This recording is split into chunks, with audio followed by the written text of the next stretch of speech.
So welcome back guys to stream moments. तो guys बिना कोई टाइम जाए कि सीधा आते हैं आज की वीडियो की तरफ, जहां पर गाइस अभी के लिए शाओ येन, little fairy doctor, little girl जियान और शिनलैन के साथ उस वर्म होल में एंटर हो चुका था। और गाइस अभी के लिए मैं आप लोगों को बता दूं कि अभी के लिए ये वर्म होल, इसमें थोड़ी बहुत रिपेयरिंग का काम अभी बाकी था। और गाइस जब रिपेयर हो रहा था ये वर्म होल, तब के लिए शाओ येन के दिल में ये ख्याल आया था कि शाओ येन टियानहुआ जुंजी से हेल्प ले ले, क्योंकि टियानहुआ जुंजी स्पेशल स्ट्रेंथ को कंट्रोल करने में बहुत ही बड़े माहिर हैं। लेकिन शाओ येन उन्हें डिस्टर्ब नहीं करता, क्योंकि उसे लग रहा था कि टियानहुआ जुंजी कहीं रेस्ट ना कर रहे हो, इसलिए गाइस शाओ येन उन्हें तंग नहीं करता। और फिर इसके साथ ही हम देखते हैं शाओ येन को लिटिल फेरी डॉक्टर के साथ उस टनल में। और अभी के लिए गाइस शिनलैन और लिटिल गर्ल जियान भी उसके साथ थी, और उसके सामने 10 और टनल्स खुली हुई थी जिनमें के गुप्त अंधेरा था। और गाइस ये टनल्स जरा सा भी नहीं था पता चल रहा कि कहां पर जाकर ये ओपन होती होंगी। अब गाइस इसके साथ ही शिनलैन शाओ येन को कहती है कि अभी के लिए ब्रदर शाओ येन, आप वो स्पेशल बोट बाहर निकाल लें जो कि आपको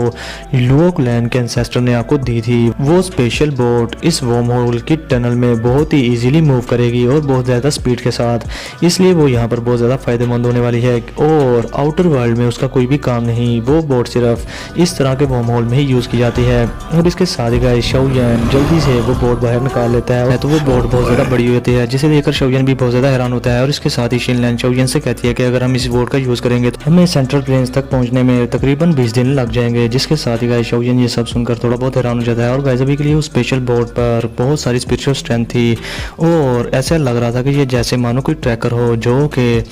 शाओ येन और शाओ येन के ग्रुप को उस वर्म होल से बाहर सेंट्रल प्लेन्स में ले जाएगा। अब शाओ येन, little fairy doctor, little girl जियान और शिनलैन उस बोट में बैठ जाते हैं। और इसके साथ ही शिनलैन शाओ येन को मज़ीद बताती है कि सेंट्रल प्लेन्स में इस तरह की बहुत सारी बोट्स मिलती हैं, और टायर लेवल 9 की सबसे हाई ग्रेड बोट होती है, और उसकी स्पीड बहुत ज़्यादा अमेजिंग होती है। और अभी के लिए इस बोट को देखकर मुझे लग रहा है कि ये लो ग्रेड की बोट है। अब इसके साथ ही गए शिनलैन शाओ येन को ये सारी इन्फॉर्मेशन दे देती है, और उधर शाओ येन भी ये सब सुनकर बहुत ज़्यादा हैरान होता है। और शाओ येन कहता है कि फिर तो इस वर्म होल के बाहर ये बोट किसी काम की नहीं होगी। जिसके साथ ही गाइस शिनलैन हाँ में सारा ला देती है। अब गाइस शिनलैन शाओ येन को उस वर्म होल के बारे में मजीद बताती है कि कभी कभी इस वर्म होल में डिजास्टर भी आ जाता है, और अगर कोई भी उस डिजास्टर से मिल जाए तो वो बंदा बचता नहीं बिल्कुल भी। और वर्म होल में जो डिज़ास्टर आता है या जो भी डेंजर आता है या तूफान आता है वो बहुत ही ज़्यादा कम होते हैं। लेकिन मगर बात जो भी हो, मैंने कई बार वर्म होल्स में सफ़र किया है, मगर मैंने कभी भी इस तरह का डेंजर नहीं देखा। जिसके साथ ही गाइस शाओ येन एक सूखा सांस लेता है, और वो लिटिल गर्ल जियान, शिनलैन और लिटिल फेरी डॉक्टर से कहता है कि सुकून से बैठ जाओ, अभी के लिए हमारा सफ़र स्टार्ट होने वाला है। अब गाइस इसके साथ ही शिनलैन शाओ येन को बताती है कि अभी के लिए आपको इस बोट में अपनी दावकी को डालना होगा, जिससे ये बोट मूव करेगी। जिस पर गाइस शाओ येन समझ जाता है, और वो उस बोट के हैंडल के पास बैठ जाता है और अपनी दावकी को उसमें इंसर्ट करना स्टार्ट कर देता है, जिससे कि वो बोट बहुत ज़्यादा स्पीड के साथ उन टनल्स में मूव करना स्टार्ट कर देती है।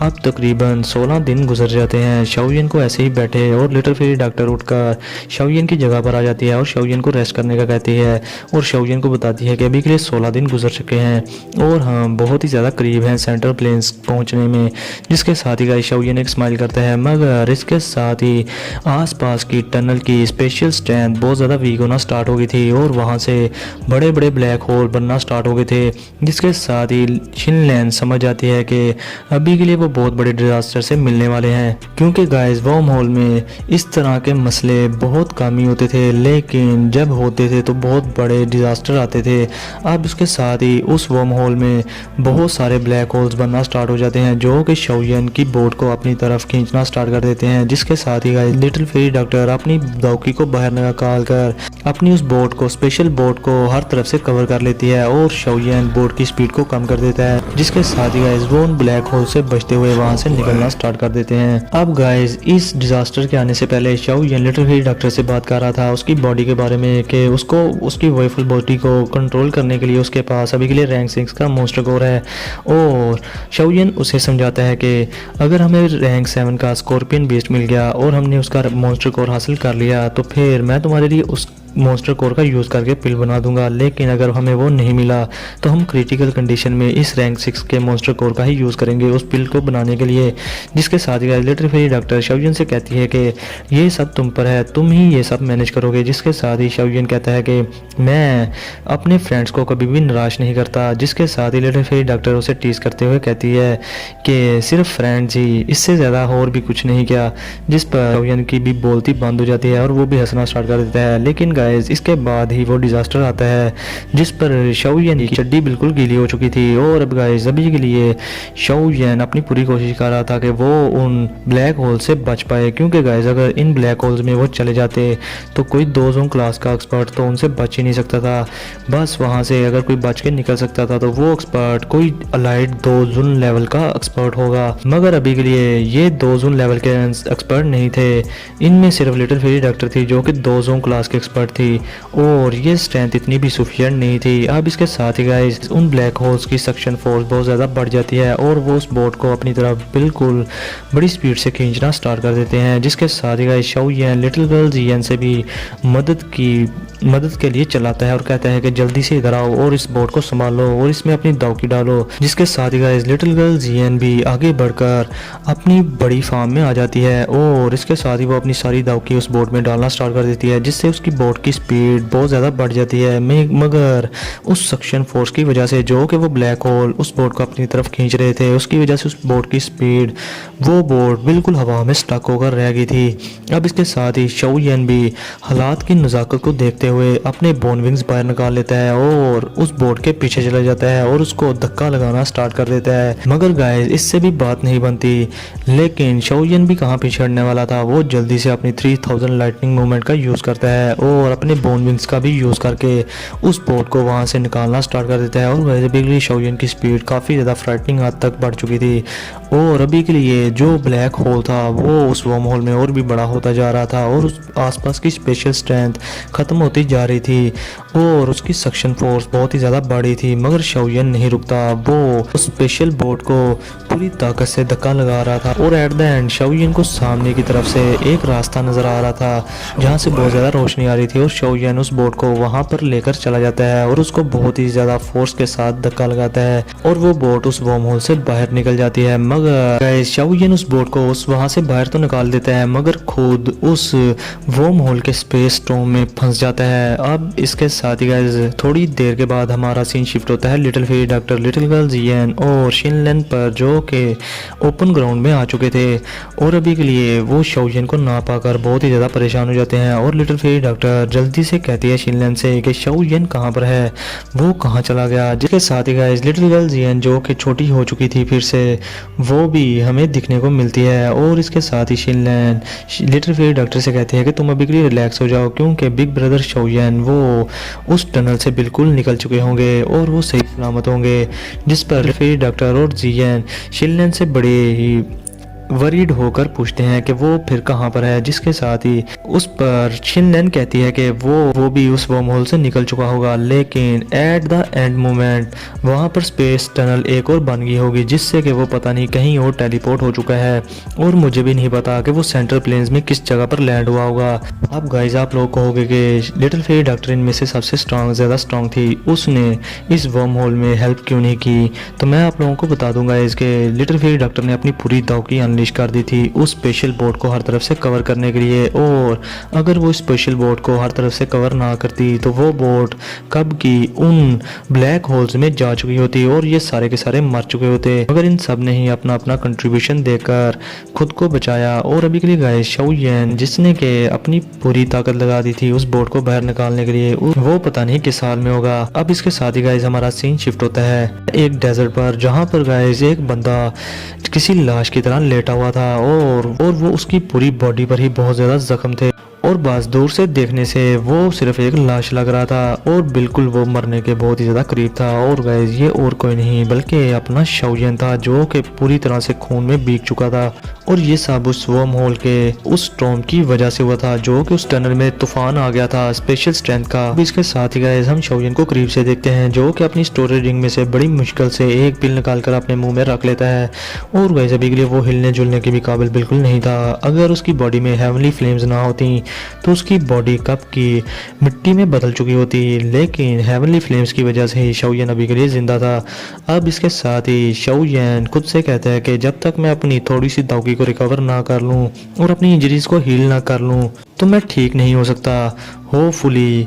होपफुली कि मैं अपनी इस कंडीशन में किसी भी अलाइट दोजों क्लास के मैजिकल बीस्ट से नहीं मिलूंगा, क्योंकि गाइस वो जहाँ पर वो लेटा हुआ था वो एक डेजर्ट था और वहाँ पर मैजिकल बीस्ट का खुराक की तलाश में इधर उधर घूमना कोई आम सी बात थी। इसलिए शाओजिन को फिक्र थी कि यहाँ पर कोई स्ट्रॉन्ग मैजिकल बीस्ट ना आ जाए जो कि उसे खा ले। अब गाइस पूरा दिन उस डेजर्ट में लेटने के बाद शाओजिन यकदम से ही बेहोश हो जाता है और इसके साथ ही शाओजिन को जब होश आती है तो शाओजिन किसी गाड़ी में लेटा हुआ था और शाओजिन को सबसे पहले अपना ख्याल आता है अपनी रिंग का और वो अपने हाथ में अपनी रिंग को देखकर थोड़ा तसल्ली बख्श हो जाता है।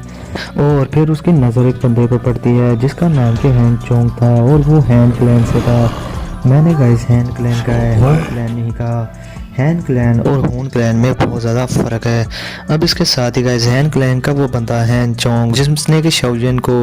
उस डेजर्ट में से बचाकर अपनी गाड़ी में डाल दिया था, क्योंकि शाओजिन बहुत ज़्यादा ज़ख्मी था और अभी के लिए शाओजिन को उसने नर्सिंग वाले कपड़े पहनाए हुए थे और उसकी ज़ख्मों की मरहम पट्टी की हुई थी। अब गाइस मैं आप लोगों को एक बात बताता हूँ कि वो बंदा बहुत ही ज़्यादा दिल का अच्छा था और उसने शाओजिन से बहुत ज़्यादा मजाक करना भी स्टार्ट कर दिया था, जिस पर गाइस शाओजिन का भी दिन अच्छे से गुजरता है और अभी के लिए गाइस वो शाओजिन से सारी बात पूछता है, जिस पर के शाओजिन समझ जाता है कि ये बंदा बहुत ज़्यादा अच्छा है जिसने कि उसकी जान बचाई, क्योंकि अगर उसे वो वहाँ से ना उठाता और गाड़ी में ना डालता तो हो सकता था कि शाओजिन को रात में बहुत सारे मैजिकल बीस्ट आकर उसे अपना खाना बना लेते। अभी के लिए गाइस वो बंदा भी शाओजिन को यही कह रहा था कि अगर मैंने तुम्हें ना बचाया होता तो वहाँ पर मैजिकल बीस्ट तुम्हें खा जाते, जिस पर गाइस शाओजिन भी उसका बहुत ज़्यादा शुक्रगुजार होता है और वो दिल से और शाओजिन अभी के लिए दिल से उस बंदे को शुक्रिया कह रहा था। और अभी के लिए शाओजिन उसे वो सब बता देता है कि उस वर्म होल में उसके साथ क्या हुआ, जिस पर वो बंदा हैन चोंग बहुत ज़्यादा हैरान होता है और कहता है कि जब भी किसी वर्म होल में इस तरह का तूफान आता है तो जो भी उससे मिलता है तो वो बंदा बिल्कुल भी नहीं बचता। अगर उसकी स्ट्रेंथ 2 जोन पर ना हो, इवन के लाइट 2 जोन क्लास के एंसेस्टर भी उस स्टॉर्म में मारे जाते हैं, मगर तुम काफ़ी ज़्यादा स्ट्रॉन्ग हो और लकी हो जो तुम उस स्टॉर्म से बच गए। अब इसके साथ ही गाइस अंधेरा हो जाता है और हैंग चोंग का जो काफिला था वो एक जगह पर पड़ाव करता है और रुक जाता है और वो अपने सारे टेंट लगा देते हैं और रात को वो पार्टी करते हैं और बहुत सारी शराब भी पीते हैं और शाओजिन भी उनके साथ उनको कंपनी देता है। अब इसके साथ ही गाइस उस काफिले की मालकन जो कि हैन शुई थी, जो कि हैन क्लैन के लीडर की बेटी थी, वो वहां पर आ जाती है और गाइस अभी भी वो बहुत ज्यादा स्ट्रिक्ट थी, लेकिन वो लड़की दिल की बहुत ज्यादा अच्छी थी और वो शाओजिन को आकर 4 बातें सुनाकर चली जाती है और कहती है कि अगर तुम इंजर्ड हो तो ये ना समझना कि तुम यहाँ पर काम नहीं करोगे, तुम काम करोगे, अगर काम नहीं करोगे तो तुम्हें मैं यहाँ से भेज दूंगी। जिस पर गाइस शाओजिन भी अपना सर खुजाने लगता है। अगर गाइस इसके साथ ही हैंग चोंग शाओजिन को बताता है कि ये लड़की दिल की बहुत ज़्यादा अच्छी है, अगर हमारे ग्रुप में से कोई भी इंजर्ड हो जाए तो ये उसे बहुत ज़्यादा पैसे भी देती है और उसका बहुत ज़्यादा ख्याल भी रखती है,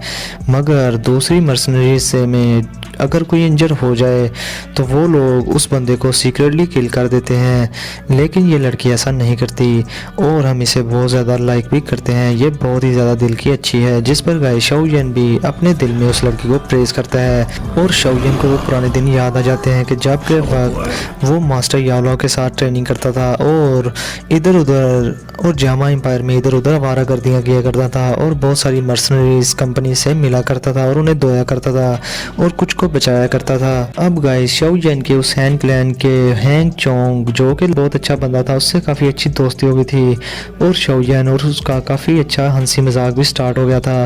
अब मैं आप लोगों को गाइस एक बात बता दूं कि अभी के लिए हैन शुई सबको वार्न कर देती है और वो कहती है कि अभी के लिए हम डीमन स्नेक शियामिंग के इलाके से गुजरने वाले हैं, सभी के सभी तैयार हो जाओ। और गाइस मैं आप लोगों को बताऊं कि ये हैन शुई जो लड़की थी इसकी पावर 2 वोंग पर थी और जिस बंदे के बारे में वो सबको वार्न कर रही थी वो डीमन स्नेक था, जिसकी पावर लेवल के 1-2 होंग क्लास पर था और उसने एक टायर लेवल 6 की पिल खाई हुई थी, जिससे कि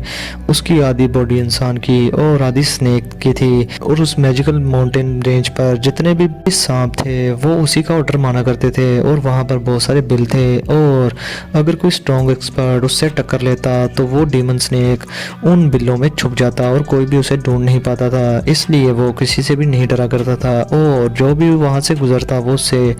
टैक्स लेता और बहुत सारा माल भी इकट्ठा किया करता। था और अगर कोई लड़की उसे मिल जाती तो वो उसके साथ ज़बरदस्ती करता और उसे अपने पास रख लेता। इसलिए गाइस अभी के लिए हैंग चोंग को ये फिक्र थी कि उनकी क्लैन की ये लड़की हैन चुई, जो कि उनके क्लैन के हेड की बेटी है, वो कमीना डीमन स्नेक श्यामिंग इसके साथ कुछ बुरा ना कर दे। इसलिए गाइस वो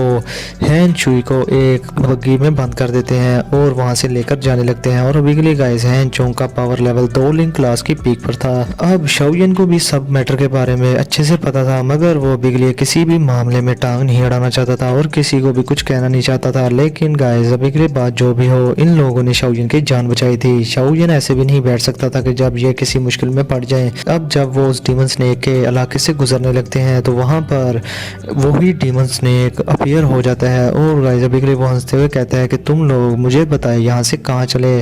क्या तुम अपने ग्रैंडफादर को भूल गए? जिसके साथ ही गाइस हैन चोंग कहता है कि जनाब हम आपको आपका मुआवजा देंगे और आपको जितनी रकम चाहिए आपको दे देंगे। इस पर गाइस वो डीमन स्नेक श्यामिंग जल्दी से कहता है कि ठीक है तो तुम लोग जा सकते हो। लेकिन गाइस इससे पहले कि हैंग चोंग और उनका ग्रुप वहां से जा सकता, उससे पहले ही डीमन स्नेक श्यामिंग एक बग्गी की तरफ इशारा करके कहता है लेकिन तुम्हें इस लड़की को यहाँ पर छोड़कर जाना होगा, वो भी मेरे लिए। अब इसके साथ ही गाइस हैंग चोंग समझ जाता है कि अभी के लिए ये डीमन स्नेक जो कि बहुत बड़ा कमीना है, ये उसकी क्लैन के हेड की बेटी हैन चुई की तरफ इशारा कर रहा है, जो कि अभी के लिए उस बग्गी में बैठी हुई थी। और इसके साथ ही हैन चोंग गुस्से में उस डीमन स्नेक से कहता है कि बुड्ढे कहीं के, तुम्हें डर नहीं लगता कि अगर हमारे हैन क्लैन को पता लग गया तो हमारे क्लैन के एल्डर्स तुम्हें आकर छोड़ेंगे नहीं। जिसके साथ ही गाइस डीमन स्नेक श्यामिंग जल्दी से कहता है कि मुझे पता है कि तुम्हारे क्लैन के एल्डर्स मुझसे स्ट्रॉन्ग हैं, लेकिन वो भला इतनी दूर से मुझे मारने के लिए कैसे आएंगे? और अगर वो आ भी गए तो मैं इन बिलों में छुप जाऊंगा और वो मुझे इन बिलों से निकाल भी नहीं सकते। अब गाइस इस पर हैन चोंग बिल्कुल हैरान हो गया था। अब इसके साथ ही वो डीमन स्नेक इससे पहले कुछ और बोल पाता गाइस उस बग्गी की छत फट जाती है और उसमें से हैन चुई बाहर आ जाती है और अभी के लिए गाइस वो बहुत ज्यादा गुस्से में थी। और इसके साथ ही गाइस डीमन स्नेक श्यामिंग हैन चुई को बहुत ही ज्यादा गंदी नजर के साथ देखना स्टार्ट कर देता है और उससे बहुत ही ज्यादा ओल फोल बातें करता है, जिस पर गाइस हैन चुई बहुत ज्यादा गुस्से में आ जाती है और वो उस पर अटैक कर देती है। मगर डीमन स्नेक हैन चुई पर अपना एक ही अटैक करके उसे दूर फेंक देता है। अब इसके साथ ही वो आगे बढ़कर हैन चुई को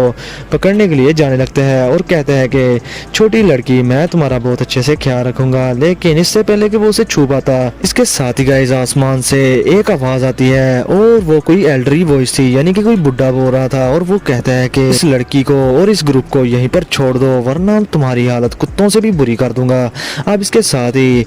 डीमन स्नेक श्यामिंग ये आवाज़ सुनकर बहुत ज़्यादा घबरा गया था और वो इधर उधर देखना स्टार्ट कर देता है और वो कहता है कि ये तो कोई स्पिरिचुअल स्ट्रेंथ से बात कर रहा है, इतनी सी ज़्यादा स्ट्रॉन्ग स्पिरिचुअल स्ट्रेंथ आखिर किसकी हो सकती है? ये वॉरियर तो बहुत ही ज़्यादा स्ट्रॉन्ग होगा। और फिर वो उस वॉरियर से बात करते हुए कहता है कि एल्डर आप कौन हैं? मुझे आपका नहीं पता, मुझे माफ़ करना अगर मैंने आपको ऑफेंड किया हो। अब गाइस आप लोगों ने तो देख लिया कि डीमन स्नेक श्यामिंग कितनी जल्दी अपना रंग बदल लेता है